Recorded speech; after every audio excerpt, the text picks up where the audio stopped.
Hello friends, welcome to my YouTube channel. तो friends, UPSC के जो प्रीवियस ईयर के एनवायरनमेंट और इकोलॉजी की क्वेश्चंस थे, इससे प्रीवियस वीडियो में हमने इसका पार्ट 5 डिस्कस किया था। आज इस वीडियो में हम इसका पार्ट 6 डिस्कस करेंगे, जिससे आपको जो आने वाले यूपीएससी के एग्जाम है इसमें काफ़ी हेल्प मिलेगी और आपको यूपीएससी का पैटर्न भी इससे समझने में मदद मिलेगी कि यूपीएससी किस तरह से क्वेश्चन पूछता है। तो चलिए, बिना टाइम वेस्ट कर हम वीडियो को शुरू करते हैं। फर्स्ट क्वेश्चन है, निम्नलिखित में से किस एक में राष्ट्रीय उद्यानों की संख्या अधिकतम है? तो ऑप्शन आप देख सकते हैं। ए है अंडमान और निकोबार द्वीप समूह, बी है अरुणाचल प्रदेश, सी है असम और डी है मेघालय। तो इसका राइट आंसर क्या हो जाएगा? तो राइट आंसर हो जाएगा इसका ऑप्शन नंबर ए, यानी कि दिए गए में से अंडमान निकोबार द्वीप समूह में क्या है, राष्ट्रीय उद्यानों की संख्या अधिकतम है। और कितने राष्ट्रीय उद्यान हैं अंडमान निकोबार द्वीप समूह में? तो याद रखिएगा, 9 राष्ट्रीय उद्यान यहाँ हैं। और यदि आपसे पूछा जाए कि भारत में सबसे अधिक राष्ट्रीय उद्यान किस राज्य में स्थित है, तो किस में? तो मध्य प्रदेश राज्य में। और कितने राष्ट्रीय उद्यान? तो 12 राष्ट्रीय उद्यान यहाँ स्थित है। तो ये फैक्ट भी याद रखिएगा। नेक्स्ट क्वेश्चन देखते हैं।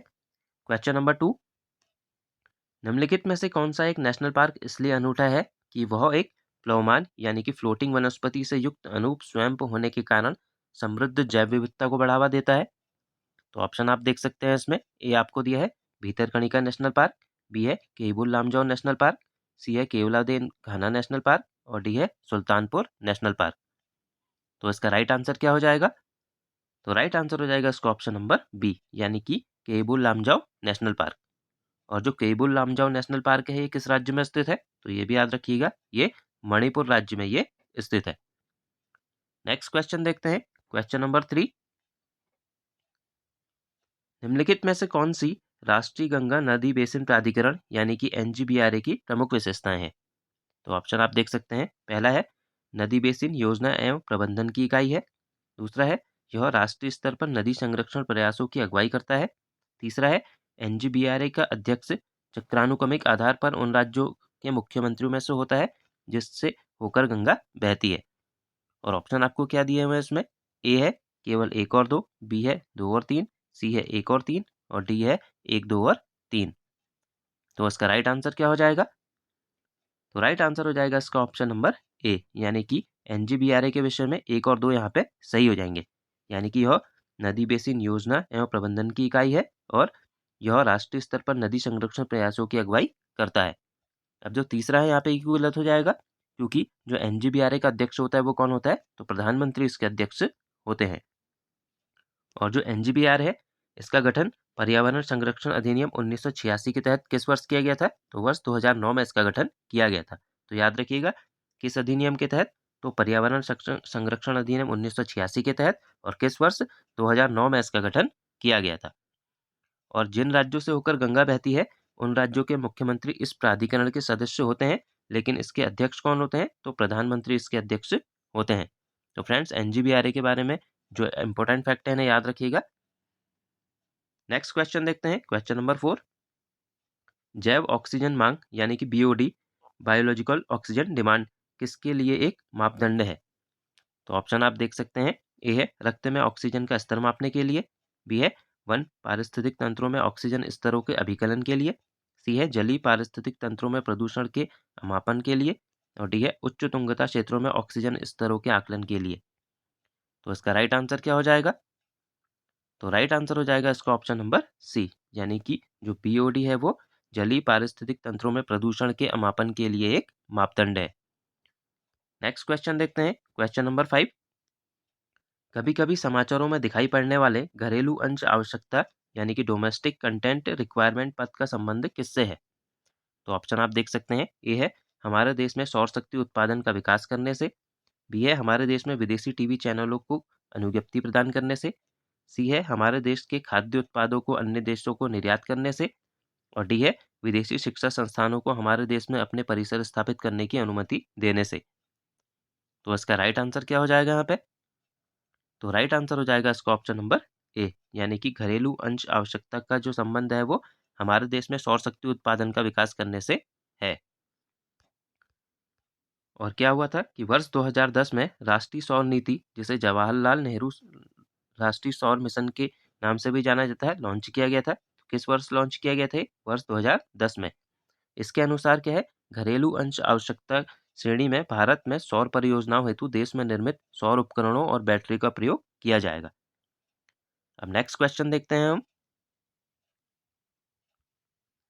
क्वेश्चन नंबर 6, निम्नलिखित कथनों में से कौन सा या कौन से कथन सही हैं? तो पहला आपको दिया है, अंतर्राष्ट्रीय सौर गठबंधन को 2015 में संयुक्त राष्ट्र जलवायु परिवर्तन सम्मेलन में प्रारंभ किया गया था। दूसरा है, इस गठबंधन में संयुक्त राष्ट्र के सभी सदस्य देश सम्मिलित हैं। और ऑप्शन आपको क्या दिए हुए हैं? ए है केवल एक, बी है केवल दो, सी है एक और दो दोनों, और डी है ना तो एक ना तो दो। तो इसका राइट आंसर क्या हो जाएगा? तो राइट आंसर हो जाएगा इसका ऑप्शन नंबर ए, यानी कि केवल एक यहाँ पे सही हो जाएगा। अब अंतर्राष्ट्रीय सौर गठबंधन क्या है, इसके बारे में देखते हैं। तो अंतर्राष्ट्रीय सौर गठबंधन क्या है? कर्क रेखा व मकर रेखा के बीच स्थित देशों का एक समूह है। तो याद रखिएगा, किन रेखाओं के बीच? कर्क रेखा और मकर रेखाओं के बीच स्थित एक समूह है। और जो ISA है, इसका उद्घाटन वर्ष 2015 में पेरिस में संयुक्त राष्ट्र जलवायु परिवर्तन सम्मेलन में प्रधानमंत्री नरेंद्र मोदी और फ्रांस के राष्ट्रपति फ्रांसवा ओलांद के द्वारा किया गया था। नेक्स्ट क्वेश्चन देखते हैं अब हम। क्वेश्चन नंबर 7, निम्नलिखित युग्मों में से कौन सा या कौन से सही सुमेलित हैं? तो एक तरफ आपको संरक्षित क्षेत्र दिए हैं और दूसरा तरफ जिसके लिए ये प्रसिद्ध है या जाने जाते हैं आपको बताना है। तो पहला आपको क्या दिया है इसमें? भीतरकनिका ओडिशा, लवणजल मगर। दूसरा है मरुस्थल राष्ट्रीय उद्यान राजस्थान, महान भारती सारंग। और तीसरा है एराविकुलम केरल, हुलुक गिबन। और ऑप्शन आपको क्या दिए हुए हैं इसमें? ए है केवल एक, बी है केवल एक और दो, सी है केवल दो, और डी है एक, दो और तीन। तो इसका राइट आंसर क्या हो जाएगा, यानी कि कौन यहाँ पे सही सुमेलित है? तो राइट आंसर हो जाएगा इसका ऑप्शन नंबर बी, यानी कि एक और दो यहाँ पे सही सुमेलित है। यानी कि जो भीतरकनिका ओडिशा में है वो लवणजल मगर के लिए प्रसिद्ध है, और जो मरुस्थल राष्ट्रीय उद्यान राजस्थान में है ये महान भारती सारंग के लिए ये प्रसिद्ध है। नेक्स्ट क्वेश्चन देखते हैं अब हम। क्वेश्चन नंबर 8, भारत के निम्नलिखित में से किस एक वर्ग के आरक्षित क्षेत्रों में स्थानीय लोगों को जीवभार एकत्रित करने और उसके उपयोग की अनुमति नहीं है? तो फ्रेंड्स, क्वेश्चन पढ़ते समय ये भी ध्यान में रखिएगा कि क्या पूछा जाता है। यहाँ पे नहीं पूछा गया है। तो ऑप्शन आपको देख सकते हैं। ए है जैवमंडल आरक्षित क्षेत्रों में, बी है राष्ट्रीय उद्यानों में, सी है रामसर सम्मेलन में घोषित आर्द्र भूमियों में, और डी है वन्यजीव अभ्यारण्यों में। तो इसका राइट आंसर क्या हो जाएगा? तो राइट आंसर हो जाएगा इसका ऑप्शन नंबर बी, यानी कि राष्ट्रीय उद्यानों में क्या है? स्थानीय लोगों को जीवभार एकत्रित करने और उसके उपयोग की अनुमति नहीं होती है। अब जो राष्ट्रीय उद्यान होते हैं उनमें क्या होता है? मानवीय हस्तक्षेप पूर्णतः वर्जित होता है तथा जानवरों की चराई और शिकार पर पूर्णतः वर्जित होता है। नेक्स्ट क्वेश्चन देखते हैं। Question number 9, biocarbon fund initiative for sustainable forest landscapes का प्रबंधन निम्नलिखित में से कौन करता है? तो ऑप्शन आप देख सकते हैं।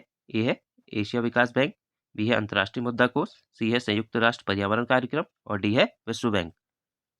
तो इसका राइट आंसर क्या हो जाएगा? तो राइट आंसर हो जाएगा इसका ऑप्शन नंबर डी, यानी कि जो biocarbon fund initiative for sustainable forest landscape है, इसका प्रबंधन कौन करता है? तो वर्ल्ड बैंक इसका प्रबंधन करता है। और जो एक कोष है ये क्या है? स्थलीय क्षेत्र से ग्रीन हाउस गैस उत्सर्जन में कमी करने को बढ़ावा देता है। नेक्स्ट क्वेश्चन देखते हैं। क्वेश्चन नंबर 10, निम्नलिखित कथनों में से कौन सा या कौन से सही है? तो पहला आपको दिया है, क्योटो उपसंधि वर्ष 2005 में लागू हुई थी।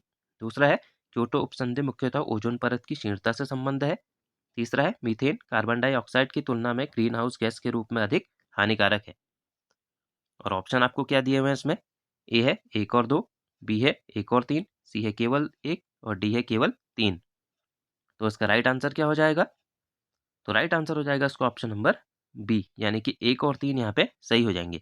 यानी कि जो क्योटो उपसंधि है वो 2005 में लागू हुई थी, और तीसरा क्या है? मीथेन कार्बन डाइऑक्साइड की तुलना में ग्रीन हाउस गैस के रूप में अधिक हानिकारक है। अब जो दूसरा है यहाँ पे क्यों गलत हो जाएगा?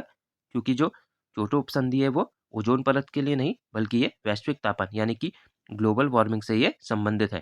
तो ये काफ़ी इंपॉर्टेंट फैक्ट है, ये काफ़ी एग्जाम में पूछा भी जाता है कि जो क्योटो उपसंधि है वो किससे संबंधित है? तो ग्लोबल वार्मिंग से। तो फ्रेंड्स, आज हमने जो यूपीएससी के प्रीवियस ईयर के एनवायरनमेंट और इकोलॉजी के क्वेश्चंस थे उनको डिस्कस किया। आई होप आपको वीडियो पसंद आया होगा। मिलते हैं हम नेक्स्ट वीडियो में। Thank you friends.